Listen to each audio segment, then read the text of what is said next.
श्रीवास्तव, आप देख रहे हैं यूपी मांगे उत्तर और आज चर्चा ब्रांड समाजवाद पर सियासी फसाद की। दरअसल उपचुनाव में प्रचार का आखिरी दौर चल रहा है। जैसे जैसे वोटिंग की घड़ी नजदीक आ रही है, वैसे वैसे नेताओं में आरोप प्रत्यारोप का सिलसिला बढ़ता जा रहा है। एक तरफ समाजवादी पार्टी ने मैनपुरी और रामपुर प्रशासन पर कार्यकर्ताओं को डराने धमकाने का आरोप लगाया है, तो दूसरी ओर सीएम योगी ने सपा के समाजवाद पर करारा प्रहार किया है। आज मैनपुरी में सीएम ने जनसभा में सपा के समाजवाद को ब्रांड समाजवाद करार दिया और कहा कि सैफई परिवार में 3 तरह का समाजवाद चल रहा है। योगी के इस बयान पर सियासी संग्राम छिड़ गया है, तो चर्चा शुरू करें उससे पहले एक रिपोर्ट देखिए।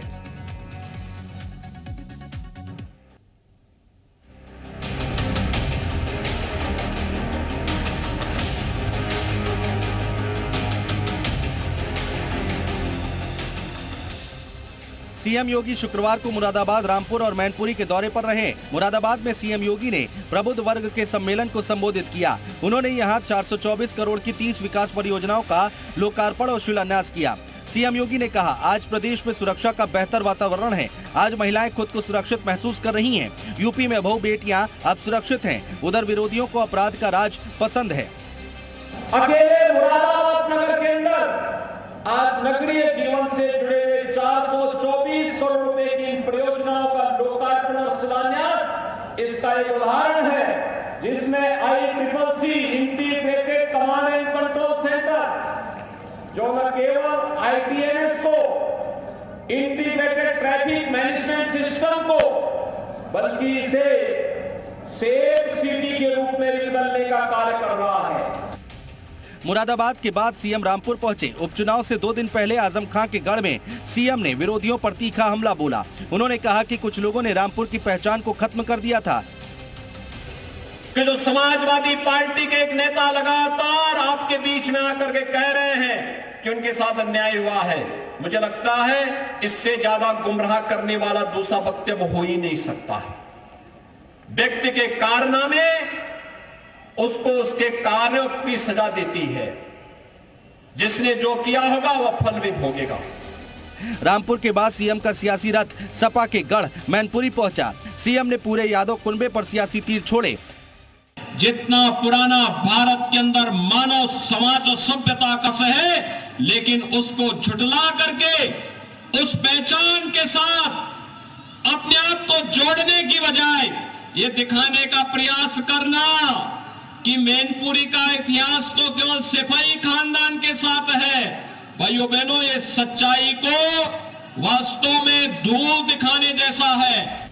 आपको बता दें, मैनपुरी लोकसभा समेत खतौली और रामपुर विधानसभा पर 5 दिसंबर को उपचुनाव होने हैं, जबकि नतीजे 8 दिसंबर को आएंगे। सीएम योगी शुक्रवार को मुरादाबाद, रामपुर और मैनपुरी के दौरे पर रहे। मुरादाबाद में सीएम योगी ने प्रबुद्ध वर्ग के सम्मेलन को संबोधित किया। उन्होंने यहां 424 करोड़ की 30 विकास परियोजनाओं का लोकार्पण और शिलान्यास किया। सीएम योगी ने कहा, आज प्रदेश में सुरक्षा का बेहतर वातावरण है। आज महिलाएं खुद को सुरक्षित महसूस कर रही हैं। यूपी में बहू बेटियां अब सुरक्षित हैं। उधर विरोधियों को अपराध का राज पसंद है। अकेले मुरादाबाद नगर के अंदर आज नगरीय जीवन से जुड़े 424 करोड़ रुपए की इन परियोजनाओं का लोकार्पण और शिलान्यास इसका एक उदाहरण है, जिसमें ICCC integrated command and control centre, जो न केवल ITMS को, इंटीग्रेटेड ट्रैफिक मैनेजमेंट सिस्टम को, बल्कि इसे सेफ सिटी के रूप में भी बदलने का कार्य कर रहा है। मुरादाबाद के बाद सीएम रामपुर पहुंचे। उपचुनाव से 2 दिन पहले आजम खां के गढ़ में सीएम ने विरोधियों पर तीखा हमला बोला। उन्होंने कहा कि कुछ लोगों ने रामपुर की पहचान को खत्म कर दिया था। कि जो समाजवादी पार्टी के एक नेता लगातार आपके बीच में आकर के कह रहे हैं कि उनके साथ अन्याय हुआ है, मुझे लगता है इससे ज्यादा गुमराह करने वाला दूसरा वक्तव्य हो ही नहीं सकता। व्यक्ति के कारनामे उसको उसके कार्यों की सजा देती है। जिसने जो किया होगा वह फल भी भोगेगा। रामपुर के बाद सीएम का सियासी रथ सपा के गढ़ मैनपुरी पहुंचा। सीएम ने पूरे यादव कुनबे पर सियासी तीर छोड़े। ये समाजवाद के जो अलग अलग ब्रांड हैं, वह एक खानदान में भी देखे जा सकते हैं। भाइयों बहनों, शिवपाल जी का जो समाजवाद है वह है जिसकी लाठी उसकी भैंस। आपको बता दें, मैनपुरी लोकसभा समेत खतौली और रामपुर विधानसभा पर 5 दिसंबर को उपचुनाव होने हैं, जबकि नतीजे 8 दिसंबर को आएंगे। तो अंतिम दौर में अब ये चुनाव पहुंचता हुआ दिखाई दे रहा है। जैसे जैसे वोटिंग की तारीख नजदीक आ रही है, वैसे वैसे बयानों में तल्खियां आ रही है। आरोप प्रत्यारोप का दौर लगातार जारी है। मुख्यमंत्री योगी आदित्यनाथ चुनावी मैदान में हैं, जगह जगह जाकर वो जनसभा कर रहे हैं, रैली कर रहे हैं, संबोधित कर रहे हैं और कई सारे बयान भी दिए हैं।